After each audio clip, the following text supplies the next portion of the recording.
마가복음 1장 12절 13절 한 목소리로 같이 읽겠습니다.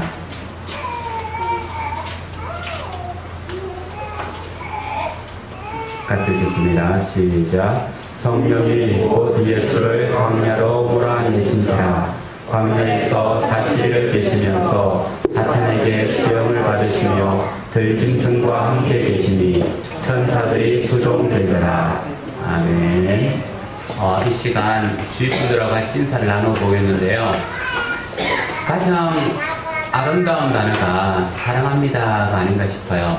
그래서 한번 사랑합니다라고 하는데요. 내 팔이 뻗쳐갈 수 있을 만큼 가까운 거리에 있는 모든 분들에게 이성이면 주님 안에서 사랑합니다라고 해주셔야 오해 안 하겠죠. 주님 안에서 사랑합니다. 동성이면 사랑합니다라고 하면서 서로 그리스도 안에서 형제됨을 표해 주시면 감사하겠습니다. 지난주 실검의 1위를 달리던 아주 재밌는 뉴스가 하나 있었죠. 돈스코이 그 보물선, 보물을 가득 담은 배 이야기인데요. 그 안에 금을 담은 금괴가 4,000박스가 있대요. 무게가 얼마만큼 되냐면 200톤인데 뭐 감이 없죠. 200톤이면 얼마만큼 되는지. 한국은행에 있는 보관되어 있는 만일의 사태, 우리나라가 일어나는 만일의 사태에 준비된 금이 얼마냐면 250톤이에요. 그러니까 우리나라 국고에 쌓인 금의 양까지는 안 되지만 그 정도 되는, 그래서 그 금액으로 환산하면 150조 정도가 된대요. 지난주에 7월 17일 날 신일그룹에서 이 배가 발견됐다고 발표를 했습니다. 그래서 거기에서 하고 있는 작업은 지금 그 화폐를 만들어요. 투자 화폐를 만들어서 투자하는 사람에게 예를 들면 1억 투자하면 이것을 건져내면 1억 투자하는 사람에게 뭐 10억을 주기도 하고 20억을 주기도 하고 대박이 나는 만큼 주겠다는 거죠. 갑자기 신일그룹이 부상하고 그와 관계되는 여러 가지 제강이라든지 관련 기업들의 주식이 급상승을 했어요. 최종가 30%가 되는 최종가 이상으로 급상승을 하면서 올라갔는데요. 혹시 우리 그 성도님들 중에서 투자한 분 없습니까? 예, 좀 그런 것 같아요. 우리 투자할 사람이 없어서 제가 마음 놓고 이야기할 수 있을 것 같습니다. 그런데 이건 1905년도에 소련 배라고 함대인데, 발틱 함대라고, 소련의 가장 강력한 배 발틱 함대가 를 전쟁 때에 대한해협으로 내려와서는 일본과 전쟁하는 가운데 침몰됐어요. 발틱 함대가 6개월 동안이나 러시아에서부터 내려와가지고 막 지친 가운데에 일본 함대와 싸움을 하니까 완전히 러시아 그 강력한 발틱 함대가 다 파기가 되어버렸어요. 배에 가지고 있던 이 황금들을 이 돈스코이호에 다 싣고는 가다가 돈스코이호도 일본 배에 침몰당할 입장이 되니까 선장이 명령을 내립니다. 배를 스스로 침몰시켜라. 일본에게 빼앗길 수 없다. 해가지고는 침몰시켜서 꼬르륵 깔아앉았고요. 그 배에 있는 사람들은 다 탈출을 했는데, 탈출을 한 이 사람들을 울릉도에 있는 사람들이 건져줬어요. 그랬더니만 고맙다고 황금 주전잔에 은전이 가득 찬 것을 선물로 했대요. 그런데 이 은전 가득한 이게 나중에는 150조가 묻혔다라고 하는 이런 이야기로 바뀌었다라고도 이야기를 하고, 또 다른 측면에 있어서는 진짜 150조가 있다라고 이야기도 하는데 모르겠습니다. 하여튼 관심은 대단한 것 같아요. 정말 150조 원이 되는 금괴가 나온다면 대박이죠. 그러면 우리가 가지고 있는 재산 100만원, 200만원이라도 좀 펀드로 좀 하지 않은 것이 아깝지 않겠나 생각이 드는데요. 어쩌면 이 실검은 이 시대 사람들이 무엇을 추구하고 있는지 가장 잘 보여주는 단면일 겁니다. 초등학교 학생들에게 장차 커서 뭐가 되겠습니까? 라고 하는 질문을 던지니까 한 10년 전에는 뭐가 나왔냐 하면 공무원이었어요. 공무원 되겠습니다. 우리가 어릴 때는 뭐였겠습니까? 대통령. 어떤 권세를 가진 대통령. 그러다가 한 10년 전에는 안정을 취하는 그런 공무원. 지금은 뭐겠습니까? 연예인. 연예인 가지고 안 되죠. 연예인 항상 상위권에 올라가 있어요. 요즘 아이들은 건물주. 임대요. 건물 임대요. 건물주. 그게 되고 싶대요. 바로 이 초등학생들의 소원이 이 시대의 모습을 그대로 반영하는 거예요.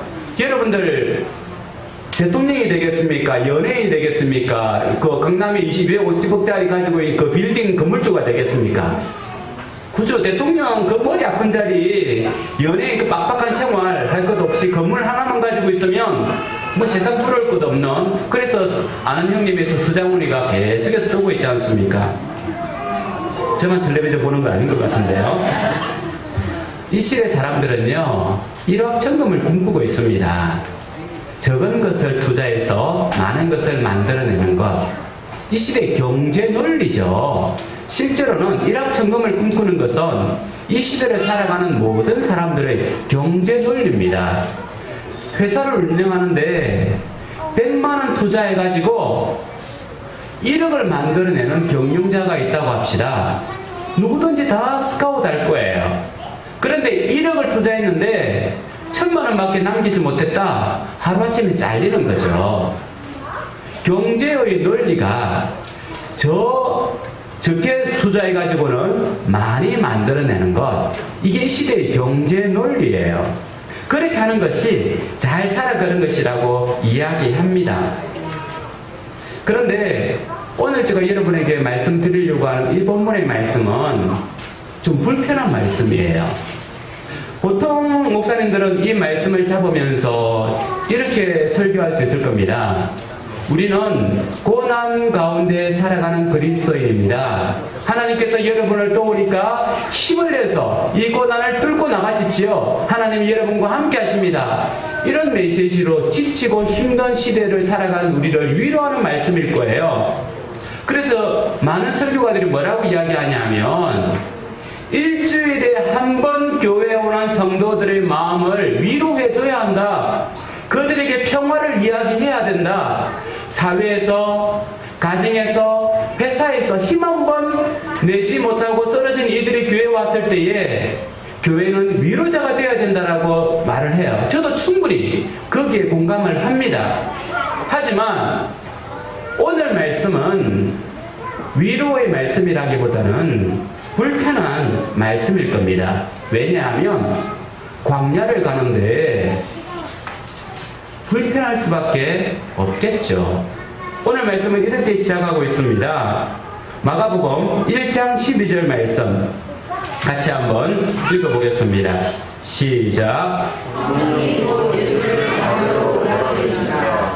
성령이 곧 예수를 광야로 몰아내신지라.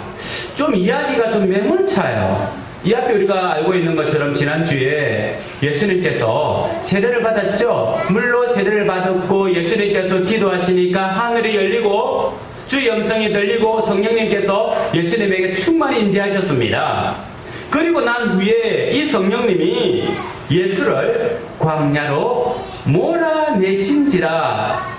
성령님의 강력한 의지가 들어간 거예요. 성령님이 예수님을 광야로 몰아내신지라. 왜 성령님께서 세례받은 이 예수님을 가장 먼저 다른 어떤 것을 하기 전에 광야로 내몰았을까요? 40이라고 하는 수는 이스라엘 백성들에 있어서 굉장히 중요한 의미입니다. 40일 동안 광야에 있었잖아요. 40일은 모세가 40년 동안 광야에서 장인 집에서 생활했던 그런 시간이었습니다. 처가살이 힘들어요. 바로 이 모세는 처가살이 40년을 했다는 거예요. 뿐만 아니라 광야 생활을 이스라엘 백성들이 40년을 했습니다. 그리고 엘리야도 금식하며 호렙산에 40일 주야로 갔습니다. 그래서 이스라엘 백성들에 있어서는 40이라고 하는 것은 고난에 완전 찼다, 고난이 완전하게 쳤다라고 하는 그런 의미입니다. 그래서 예수님께서는 광야에서 완전한 고난을 받으셨죠. 그런데 저는 이 말씀을 존중하지만 제가 오늘 말씀을 통하여 보려고 하는 것은 성령님께서 왜 예수님을 광야로 데려가셨느냐? 예수님의 사역은 여기서부터 시작됩니다. 성령님이 우리 가운데 오시는 이유는요, 주님의 사역을 하게 하기 위해서 성령님께서 오시는 거예요. 그냥 우리가 성령 받고 박수치고 좋아서 눈물 흘리고 하는 이런 감정적인 유희를 위해서 성령님께서 오시는 것이 아니라, 성령님께서 오시는 가장 중요한 목적은 성령 받은 그 사람을 통해서 하나님께서 하시려고 하시는 그 일, 다른 누군가는 그렇게 이야기했습니다. 하나님께서는 세상을 만드셨고 혼자서도 세상을 다스릴 수 있지만 오늘날 하나님께서는 함께 세상을 다스릴 자를 찾고 계신다. 그 사람이 바로 성령에 감동받은 사람이라는 거예요. 그러면 성령을 받기를 원하는 사람은 당연하게 하나님의 일에 대한 결단이 있어야만 성령님을 받을 수가 있다는 겁니다. 우리 예수님에게 성령님이 충만히 임재하셨기 때문에 당연하게 그 다음 순서는 광야로 나가는 겁니다. 하지만 우리가 조금 더 생각해 본다면 우리에게 있어서 광야는 뭔가? 우리에게 있어서 광야는 뭔가라고 하는 거예요. 여러분들은 지금 광야의 길을 가고 있습니까? 아니면 넓은 길을 가고 있습니까? 실제로는 우리가 마태복음 7장 13절에 나오는 좁은 길 이야기하면서 그냥 예수님 믿는 이것이 좁은 길인 줄 알고 있는데요.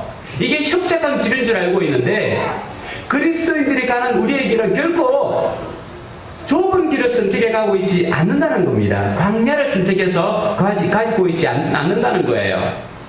우리에 있어서 그러면 광야라고 하는 것은 뭐냐? 실제로는 우리는 그리스도인이 되기로 결심한 그 순간, 성령님이 우리 가운데 임한 그 순간 모든 그리스도인들은 광야의 길을 가고 있습니다. 우리 앞에 있는 광야라고 하는 것은 지리적인 모습이 아니에요. 거칠은 들판 그것이 아니라는 겁니다. 그리스도인으로 살아간다고 하는 것은 무슨 말이냐면 성령에 붙잡힌 바 살아간다는 거예요. 성령에 붙잡힌 바 살아가는 사람은 당연하게 세상의 생각과 맞지 않습니다. 그렇기 때문에 그리스도인들은 하나님을 믿겠다라고 결심한 그 순간부터 모든 그리스도인들은 광야의 삶을 사는 거예요. 내가 선택하고 선택하지 않고의 문제가 아닙니다. 지금 내 자녀가 애를 먹이고 내 가정에 재정이 없고 내 몸에 육신의 병이 있고 이것이 광야가 아니라는 거예요. 내 감정이 너무너무 힘들고 정신적인 질환과 육신적인 질환과 가정의 여러 가지 문제를 안고 가는 내 경제가 패이지 않고 직장일이 문제가 있는 이런 것이 광야가 아니라 그리스도인으로 살아가는 그 순간부터 모든 사람들은 그리스도인들은 광야를 선택한 사람이라는 겁니다. 이것은 조금 전에 말한 것처럼 세상의 가치관, 세상의 생각으로 사는 것이 아니라 하나님의 생각, 성령님의 생각으로 살아가기 때문에 그렇습니다. 예수님께서 광야에서 어떤 시험을 받았죠? 마가복음에서는 나와 있지 않지만 마태복음에서는 받고 있는 시험을 아주 구체적으로 기록하고 있습니다. 너가 하나님의 아들이면 이 돌을 들어 떡을 만들어 봐라. 사실은 이 돌을 들어서 뭘 만들었냐면 쌀밥. 다른 말로 말하면 너가 하나님의 아들이면 이 돌을 들어서 금덩어리를 만들어 보라는 거예요. 금덩어리를 만들어 보라는 거예요. 가치를 전환시켜 보라는 겁니다. 쓸모없는 이 돌덩이에서 정말 쓸모있는 빵으로 만들어 봐라. 이 돌을 들어서 금으로 만들어 봐라라고 하는 거예요. 이 세상의 가치관이잖아요. 조금 전에 말했던 것처럼 100만 원 투자해서 1억을 만들어내는 것이 세상의 가치입니다. 그래서 예수님께 말하는 겁니다. 야, 내가 능력이 있으면 내가 100만 원 투자해가지고 1억 만들어낼 수 있는 주식 투자 한번 해봐. 이것과 같다는 거예요. 물욕, 물건에 대한, 물질에 대한 욕심을 시험했죠. 그리고 예수님을 성전 높은 곳에 올려가지고 지금 누가 떨어져 봐. 그러면 받아줄 거야. 허영이잖아요. 허영. 다른 사람들이 나를 존중하고 존경하고 좋아하는 이 허영. 이거 빼면 사실은 시체잖아요, 우리가. 우리 내가 나갔을 때, 직장에 나갔을 때에 주변 직장인들이 나에 대해서 환하고 좋아하고 칭찬하는 그런 거 우리는 얼마나 바랍니까? 목사님 저도 바라는데 제가 마치고 나갔을 때 인상을 팍 쓰면서 하면 저 마음이 덜컥 내려앉아요. 그래서 여러분들이 웃으면서 막 그렇게 하면 뭔가 내가 된 것처럼 우쭐해져요. 얼마나 이게 허영입니까? 저만 그렇게 있는 게 아니잖아요. 다 가지고 있잖아요. 저만 째려보지 마시고. 그리고 예수님을 어디로 데려갑니까? 마지막으로 어디로 데려가죠? 높은 산 위에 올라가가지고는 천하만국을 보여주면서 절해라. 내가 다 주겠다. 아, 절 한번 하고 서울시장 되면 좋잖아요. 그죠? 절 한 번 하고 내가 가지고 있는 직장에 들어갈 수 있다면 한 번만 하겠어요? 절 한 번 하고 방탄소년단처럼 세계적으로 그렇게 될 수 있다면 우리 학교 이런 가운부터 별무리 친구들 한 번 절하고 방탄소년단처럼 될 수 있다면 그까이 한번 그죠? 그렇잖아요. 실제로 한 번 절하고 뭔가를 얻을 수 있다면 얻을 수 있는 그것을 선택하겠죠. 세상의 방식이라는 거예요. 그런데 예수님은 다 물리치십니다. 왜? 세상의 관점으로 본 게 아니라 성령의 관점으로 봤기 때문에 물질과 허영과 권세 이것이 하나님 앞에서는 부질없는 것임을 그가 알았기 때문에 그것에 따라가지 않았다는 겁니다. 우리 인생이 추구하는 게 뭡니까? 만일 여러분들 중에 누군가가 핫이슈를 가져와가지고 이 근방에 있는 아파트 3억 투자하면 내년에 이게 10억이 된다라고 하는 소스를 정말 줬다. 그러면 어떻게 하든지 3억 만들러 다니겠죠? 친척을 구슬하든지 어떻게 하든지 해가지고 만들 거예요. 이 세상은요, 일확천금을 꿈꾸고 불로소득을 꿈꿉니다.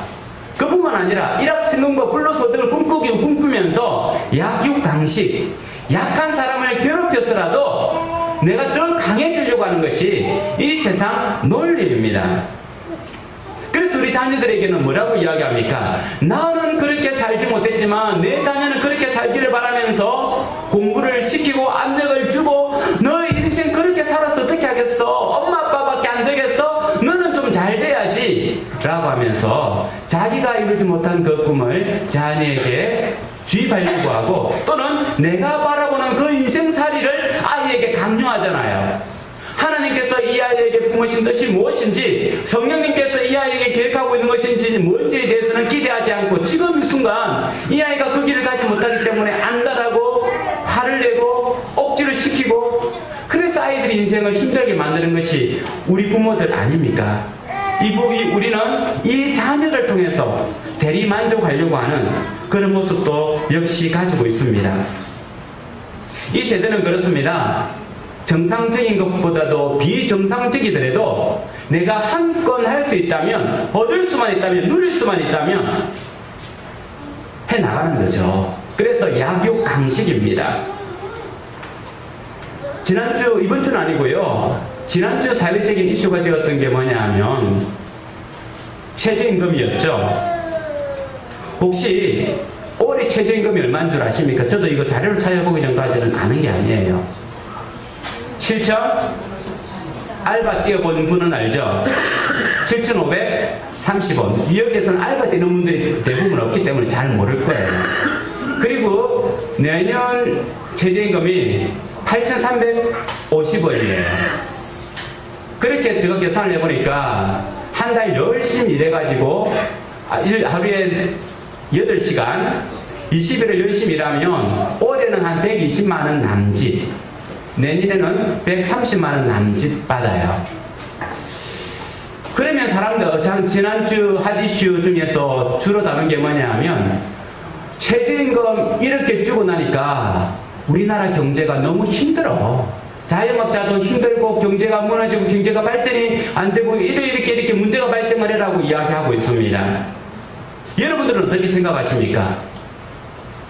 한 달 그렇게 더운 날씨에 열심히 일해가지고 120만원 받는 그들의 노동값이 정당하다고 생각하십니까? 열심히 일하는 그들에게 130만원 주면서 가족을 부양하라고 주는 그것이 정상이라고 생각하십니까? 우리나라는 실제적으로 살인적인 물가잖아요. 교육비도 비싸고 주거비도 비싸고 다 비싸요. 그러면서 120만원, 130만원 받으면서 그냥 괜찮아, 그렇게 살아, 더 주면 우리나라 전체가 힘들어져, 우리나라 경제가 힘들어져 라고 하는 말을 들으면서 그래, 최저임금 7,000원에서 8,000원, 8,000원에서 만원 올라가는 게 문제라고 생각하십니까? 이들은 이 돈 받아가지고 정말 살기 힘든 생활을 보내잖아요. 그들이 가족을 부양하고 한다 하지만 정말 힘든 지하방에서 어려운 환경 가운데 살아가는 사람들이 얼마나 많습니까?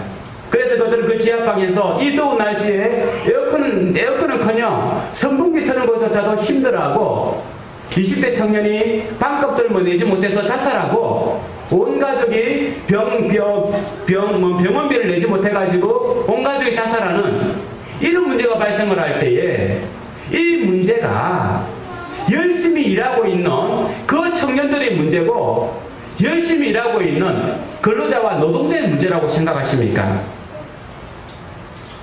어쩌면 그렇게도 생각할 수 있을 것 같습니다. 그런데 요즘 새벽에 아모스 말씀을 보고 있는데요. 아모스 말씀 2장 6절 말씀을 찾아보도록 하겠습니다. 여호와께서 이와 같이 말씀하시되 이스라엘의 서너 가지 죄로 말미암아 내가 그 벌을 돌이키지 아니하리니 이는 그들이 의를 받고 의인을 살려 신 한 큐를 받고 가난한 자를 살려. 예, 7절 읽어주시겠습니까? 힘없는 자의 머리를 티끌 머리 속에 발로 밟고 연약한 자의 길을 굽게 하며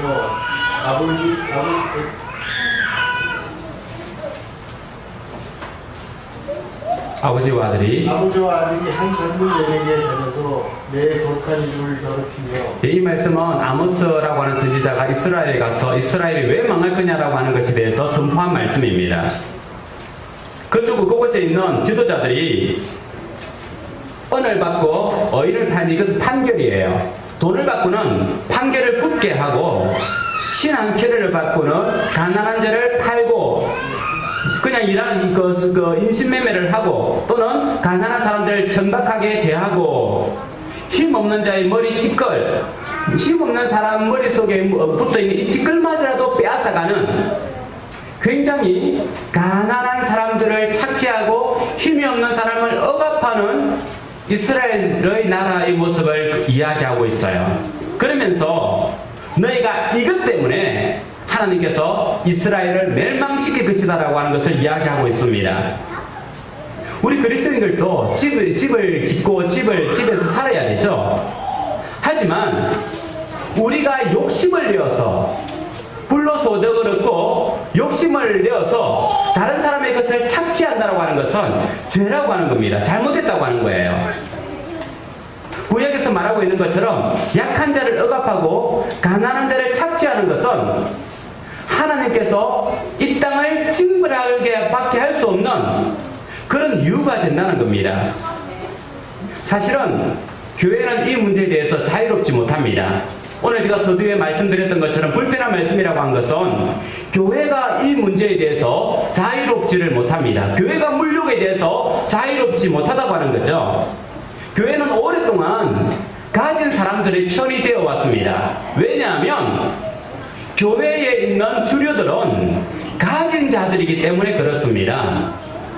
그래서 교회를 운영을 할 때 교회의 주류 가진 사람들 중심으로 운영을 해야만 되고 메시지도 그것을 중심으로 메시지를 전해야만 교회가 유지되고 보존되기 때문에 교회는 오랫동안 가진 자들 입장에서 말씀을 대변해 왔습니다. 그래서 하나님께서는 어쩌면 교회를 떠났는지도 모르고 세상 사람들은 교회를 통하여 하나님을 보고 싶어 하지만 세상은 잘 만들어진 성만 보여주고 있습니다. 우리나라 기독교 퍼센테이지가 가장 높은 곳이 어디겠습니까? 가장 잘 사는 곳이에요. 서초구, 강남구가 우리나라에서 가장 크리스찬의 수가 퍼센테이지가 높아요. 28%, 29%. 그 3명 가운데 1명이 교회를 다니는 것이 서초구와 강남구입니다. 어느 분이 그렇게 이야기를 했어요. 서초구와 강남구에서부터 우리나라 부동산 가지고요. 부동산 투자하는 것을 그리스도인들이 다 내려놓고 가지고 있는 것을 사회에 환원한다면 우리나라 부동산 정책 따로 세울 필요가 없을 거다라고 이야기를 하더라고요.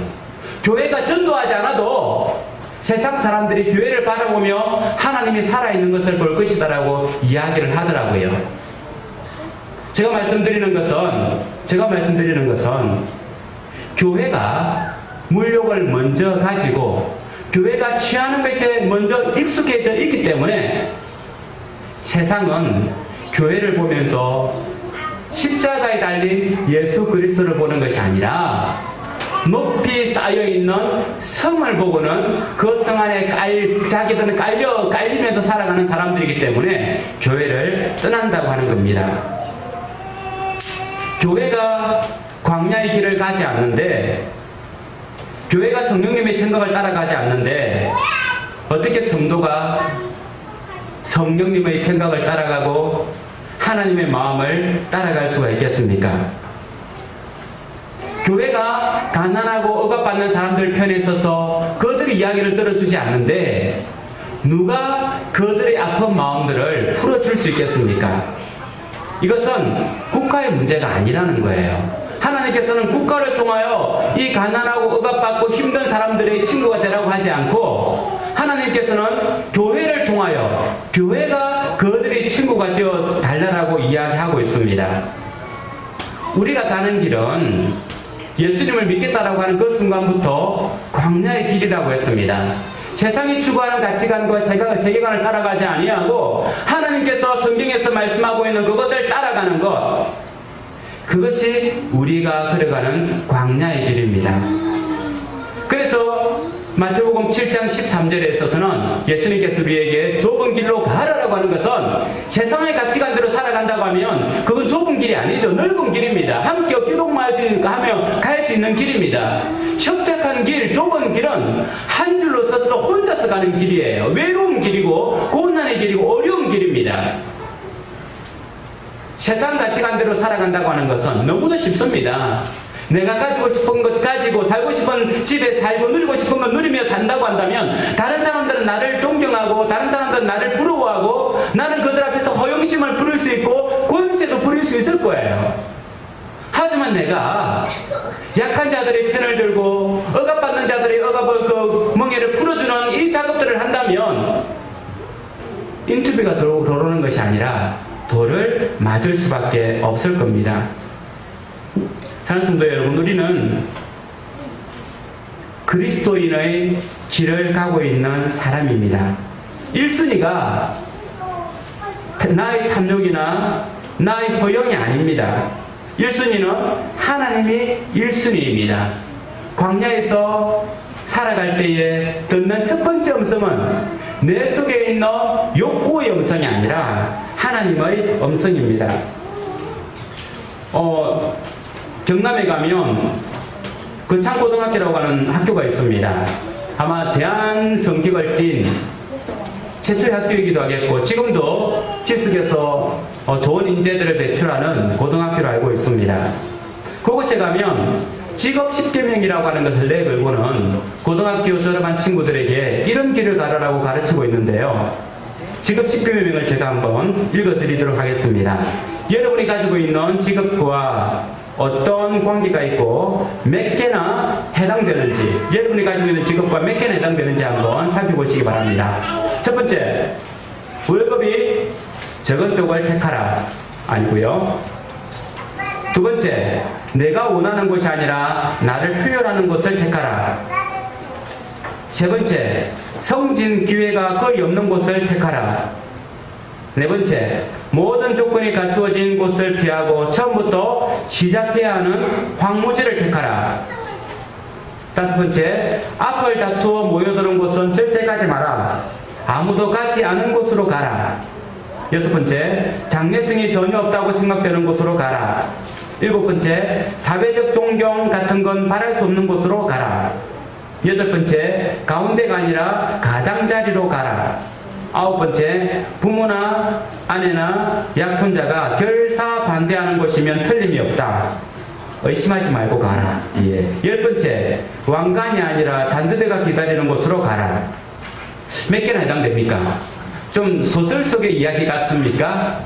저는 이것을 보면서 광야, 그곳이 어딘가, 어쩌면 광야의 직장 생활이라고 하는 것은 이게 아닌가 생각을 했습니다. 제가 드리는 말씀은 정치적인 발언이나 사회적 발언이 아니라 지속해서 하나님께서 구약 성경을 통하여 이스라엘 백성들이 왜 망했는지, 유대 백성들이 왜 망했는지, 이 땅의 교회들이 왜 힘을 쓰지 못하고 있는지에 대하여 밝히는 말씀인 거예요. 우리가 가진 자의 편에 서서 그들의 탐욕을 채워주고 우리의 탐욕도 같이 나누고, 가진 자들의 편에 서서 그들이 원하는 것을 채워주고 그 부스러기도 우리가 먹는 사람으로 살아간다면 교회는 하나님의 영광을 드러내는 것이 아니라 가진 자가 가는 편안한 장소가 된다는 겁니다. 이것이 싸움의 말씀일까요? 이것은 사회와 싸우고 국가와 싸우고 가진 자와 싸우라고 하는 말씀일까요? 이 말씀은 분명한 것은 평화의 말씀입니다. 13절 말씀 같이 한번 보겠습니다.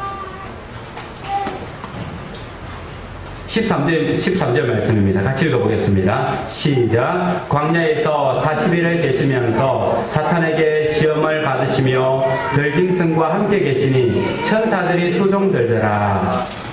저는 이 말씀을 지금까지는 그냥 편안하게 스치는 말씀이었어요. 별로 그렇게 눈에 두지 않고 찬찬 읽지 않을 말씀이었어요. 그런데 이번에 말씀을 준비하면서 이 말씀이 저에게 훅 다가왔습니다.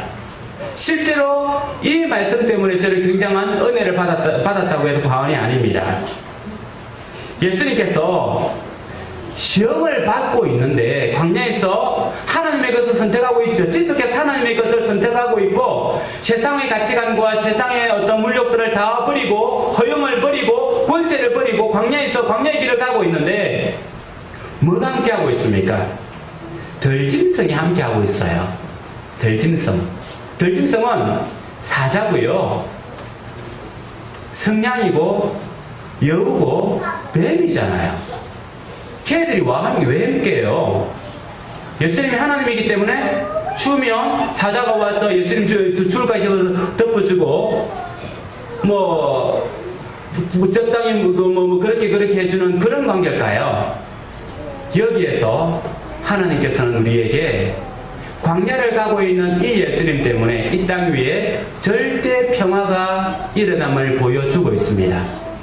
예수님은 싸움을 통하여 이 평화를 가져오는 것이 아니라 세상의 가치관을 따라가지 아니하고 하나님의 가치관을 따라감으로 말미암아 이 세상에 절대 평화가 올 수 있다는 것을 보여주고 있습니다. 성경 한번 찾아보겠습니다. 이사야서 11장 6절과 7절 말씀입니다. 이사야서 11장 6절에서부터 9절 말씀까지 읽어주시기 바랍니다. 그때 이리가 어린 양과 함께 살며 표범이 어린 염소와 함께 누우며 송아지와 어린 사자가 살진 짐승이 함께 있어 어린아이에게 끌리며 암소와 곰이 함께 먹으며 그것들이 새끼가 함께 엎드리며 사자가 소처럼 풀을 먹을 것이며 젖먹는 아이가 독사의 구멍에서 장난하며 젖된 어린아이가 독사의 굴에 손을 넣을 것이라. 내 거룩한 산 모든 곳에서 해됨도 없고 상함도 없을 것이니 이는 물이 바다를 덮음 같이 여호와를 아는 지식이 세상에 충만할 것임이니라. 아멘.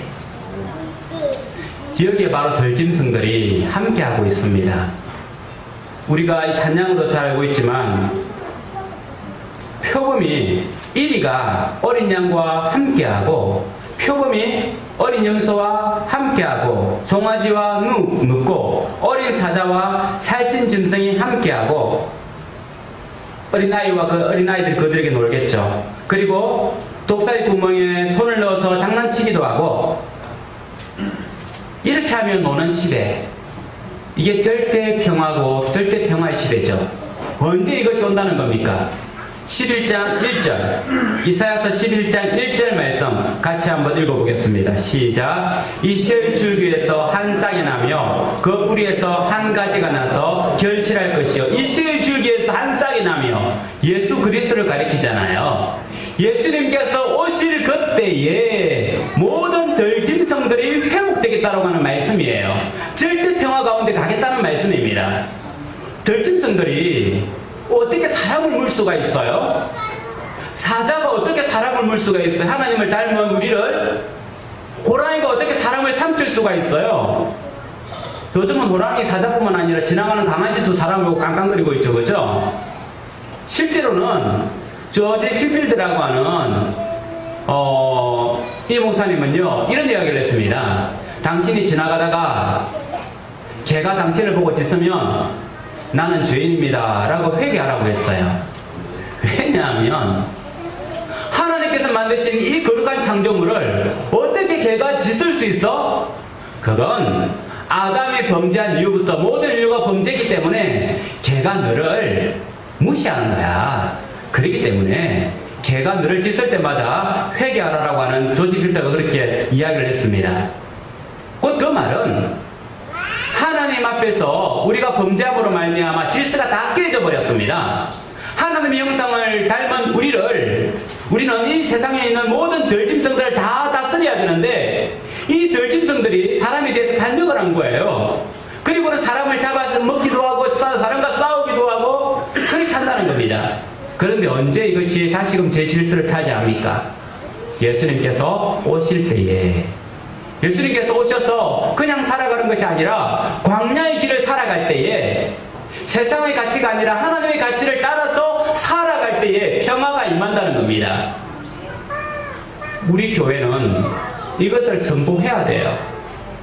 이 땅에 평화를 가져오는 것은 봉기를 통해서 일어나는 것이 아닙니다. 멋진 구호를 통해서 붉은 띠를 두른다고 해서 일어나는 것이 아닙니다.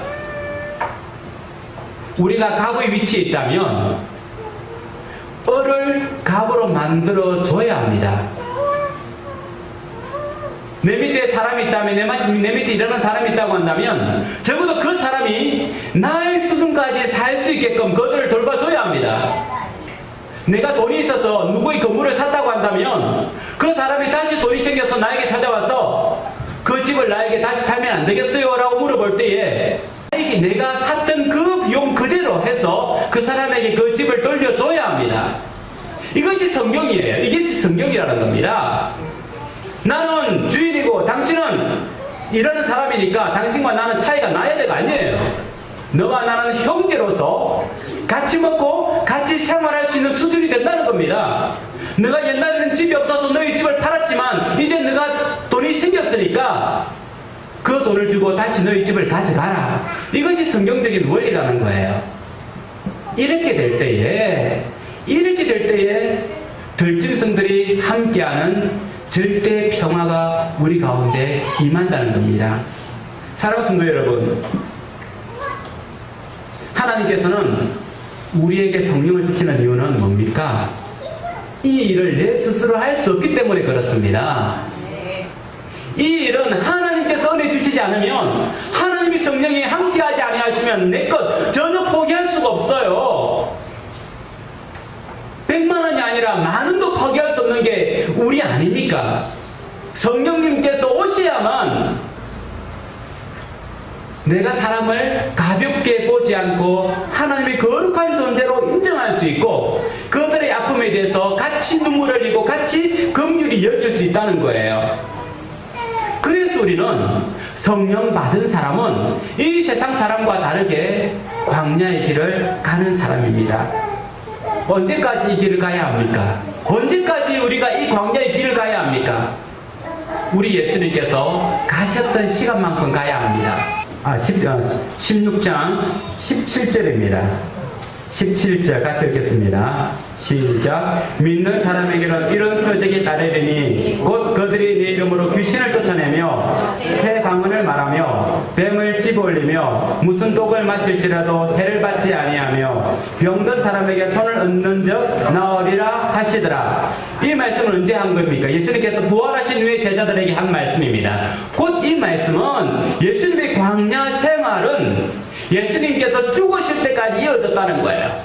죽으실 때까지 예수님은 성령님과 동행하면서 세상의 가치관으로 산 것이 아니라 하나님의 생각과 하나님의 가치관으로 살았다는 겁니다. 그래서 예수님께서 가는 곳곳마다 평화를 선포했고 마지막은 완전한 평화를 위해서 자신을 십자가에 못 박힌 거예요.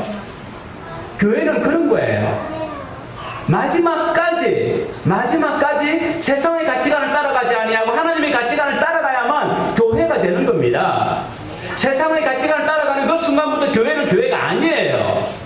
사람들이 모이는 집회는 될 수 있고 사람들이 모이는 모임은 될 수 있었지만 하나님을 섬기는 거룩한 회중들이 모이는 부흥의 교회는 아니라는 거예요.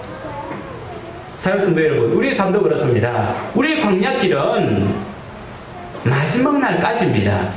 마지막 날까지 하나님의 관점과 성령님의 마음으로 한 걸음 한 걸음 살아가는 광야의 길이 우리 인생길입니다. 누가 위로해 줍니까? 설교자가 위로해 줍니까? 아니에요. 하나님 자신, 하나님 당신 그분께서 이 길을 가는 사람들에게 은혜를 베풀어 주시는 겁니다. 한 군데 말씀을 일단 살펴보고 마무리하고자 합니다. 26장 28절부터 29절 말씀 같이 읽어보겠습니다. 시작. 그들이 이르되 여호와께서 너와 함께 계심을 우리가 분명히 보았으므로 우리의 사이 곧 우리와 너 사이에 맹세하여 너와 계약을 맺으리라 하였노라. 이 말씀은 아비멜렉이라고 하는 사람이 이삭을 괴롭혔어요. 실제로는 아비멜렉이 이삭의 아내를 탐내기도 했죠. 그러다가 하나님께서 이 아비멜렉에게 이삭이 이삭의 아내와 함께 있는 것을 보면서 나중에는 아비멜렉이 이삭을 이제는 그 마을에서 살게 하는데 그 마을에서 아주 이삭이 농사를 지었는데 100배가 열린 만큼은 굉장히 많은 거부가 됐습니다. 그랬더니 아비멜렉을 다른 곳으로 거랄평야로 너 좀 떠나가라. 내가 있으니까 불편하다. 네가 잘 되니까 사실 배가 아픈 거죠. 떠나가라라고 했어요. 그래서 이삭은 그곳에 정착하지 못하고 거랄평야로 나왔습니다. 그러다가 이제 양에게 물을 먹여야 되니까 자기 아버지가 메꾸었던 그 우물을 다시 팠어요. 그랬더니만 거랄평야에 있던 목자들이 와가지고는 그 물 내놔라. 거랄평야 우리 건데 네가 왜 그 물을 소유하냐 하니까 그 이삭은 아무 말도 하지 못하고 그걸 갖다가 이 목자들이 주고는 또 다른 곳으로 갔습니다. 그곳에서 또 물을 팠어요. 또 물이 나왔습니다. 그랬더니만 또 거랄평야에 있는 목자들이 와가지고 이것도 내놔라. 샘물을 팔 때마다 와가지고 내놔라 하니까 화가 날만 하잖아요. 그런데 그것도 포기하고 갔어요. 또 다른 곳에 가서 팠습니다. 팠더니 또 물이 나와요. 그래가지고 머물고 있는데 아비멜렉과 그 친구들이 와가지고 뭐라고 하냐면 여호와께서 너와 함께 계심을 우리가 분명히 보았으므로 우리의 사이 곧 우리와 너 사이에 맹세하여 너와 우리가 계약을 맺자, 평화 계약을 맺자 라고 이야기하는데 뭐라고 하냐면 우리가 너를 범하지 아니하고 선한 일만 내게 행하여 내가 평안히 가게 하였으며 이제 너는 여호와께 복을 받고 있는 것을 우리가 보노라. 너와 내가 평화 조약을 맺는데 가만 보니까 하나님께서 너와 함께 하시면서 너를 지키시는 게 보인다. 다른 말로 뭐냐면 내가 너와 평화 조약을 맺지 않으면 우리가 상하고 깨질 것 같으니까 안 되겠다라고 하는 마음을 하는 거예요. 이삭이 한 건 뭡니까? 이 거랄평야에 있는 목자들과 싸우지도 않았고 아비멜렉과 싸우지도 않았습니다. 가라고 하면 가고 포기하라고 하면 포기하고 당연하게 자기의 것이라 주장할 수 있는데도 불구하고 주장하지 않고 포기했어요. 그랬는데 다른 사람들은 뭐라고 이야기합니까? 너와 함께 하시는 분이 하나님이다.